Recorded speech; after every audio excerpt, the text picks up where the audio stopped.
as a healthy person, I'm really concerned about prevention because I particularly, and I'm sure most people do, want to know if I'm going to get it and if there's any way that I can avoid that. And I think one of the things that you said, that we have been screening women for potential breast cancer incidents for some time, but even at 45 or over, but even so, right from the time that you reach puberty, young girls are encouraged to self-examine. And I think that if it was identified at least the most susceptible groups of people who may get breast cancer, if we're able to identify at least those, then those people in those groups will be more aware and should be, at least identifying themselves. But I think also from the point of view of demedicalising our wellness and giving people back responsibility to look after ourselves, I think this is a really important issue. Absolutely. I mean, there is absolutely no doubt that prevention is better than cure, and you can take some control of your own destiny, and it's good. And that's the saddest thing about brain cancer. We don't know what causes it. And Andrew's right, the jury is still very much out when it comes to mobile phones. We do know that there are some absolute causes of brain cancer. We know that ionising radiation will cause brain cancer. We know that some hereditary diseases with genetic chromosomal abnormalities will cause brain cancer. But for the general population, we have no idea. So, no, I think that's a fantastic point. Treat the patient holistically, treat people with some dignity, and show that, because they do want to take control of their own destiny, and they would like to know what they can do to prevent disease. It's a whole lot more economically viable than treating the disease. In other words, to prevent it is a whole lot better than to treat it. Look, I couldn't agree with that as a general proposition more. In fact, to have the Cancer Council argue against prevention seems to be a strange space, because we as an organisation are passionate about prevention whenever we can tackle it. But if you're a woman, you can modify your risk of breast cancer by, your reproductive history for one, the length of time you breastfeed, whether or not you take hormone replacement therapy after the menopause, how much you drink, your weight, your exercise, and so on and so forth. We don't have that information about modifiable risk factors, or even who is particularly at risk, apart from a very small number of people, for brain cancer.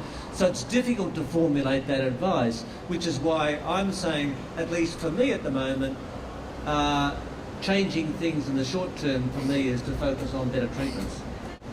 Hi. Speaking of prevention and the risks associated with mobile phone use, what is the story with Bluetooth and using maybe a connected hands-free device? Does that lower the risk, or is that just as bad because of transference and maybe Charlie, what's the current radiation from thinking the on Bluetooth? that? So the current thinking is that it's not just mobile phones, it's exposure to all non-ionising radiation. So that is the radiation emitted by the electrical wires in the wall of your house, those fuse boxes on the outside of your house, the electric alarm clock next to your bed, electric blankets that are kept turned on at night. All these things are exposing you to EMR, electromagnetic radiation. So if you believe there is a link between brain cancer and EMR exposure, then you should try and limit it all. And yes, all those devices will limit the amount of exposure. The earpieces, the Bluetooth, it all limits the amount of exposure to your brain. Yeah, Ian. Knowing people who've died from both brain cancer and pancreatic cancers, both, I suppose, orphan cancers, is there any realistic prospect of generic research, cure for cancer, or does it really need to be focused on each individual cancer? That's a great question. I actually think we're seeing a big watershed in the way we go about approaching the treatment of cancer. In particular, brain cancer has its own particular twinkle because of where it is and the blood-brain barrier.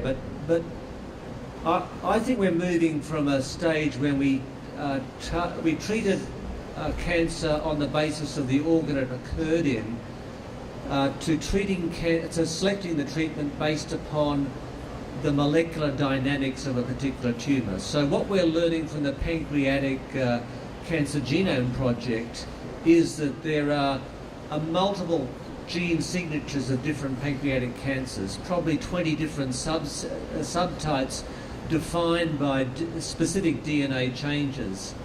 And what the Cancer Council is now doing is funding the development of a clinical trial which says, let's now trial specifically selecting treatment based upon that DNA signature rather than the fact it's pancreatic cancer, and compare that with standard therapy. So the test group might be receiving, say, 5 or 10 different types of treatment depending upon the genomic makeup of their tumour compared to standard treatment.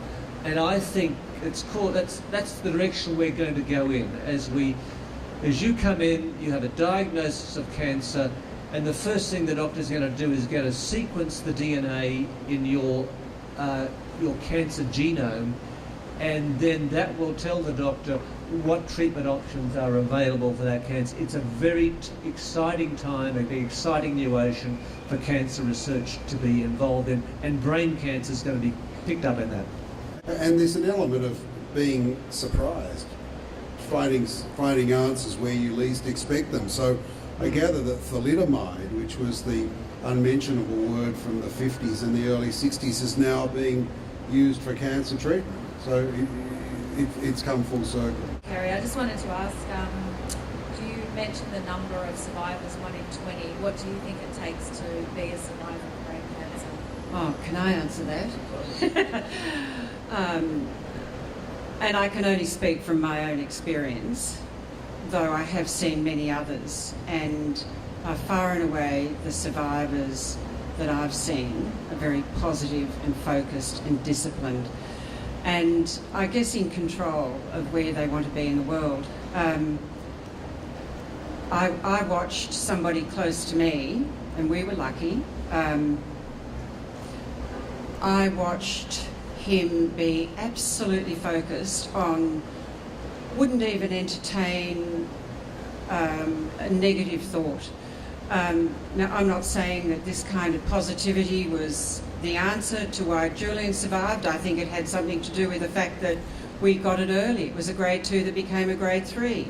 Whereas if he hadn't had the seizure on the rugby field, he could have been dead now, because it might have been a grade 3 or a grade 4. And then there's just no option. But I've seen also a German Olympic rower who is a close friend of the family's now.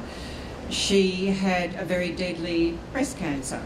She had the same focus, strength of mind and drive that I saw. So I don't know, but you know, it's not something you can sit back and let come to you. You've just got to get up and fight. So I don't dispute that having a positive frame of mind is good for cancer sufferers, but unfortunately I don't think that's the reason why some people survive and other people don't.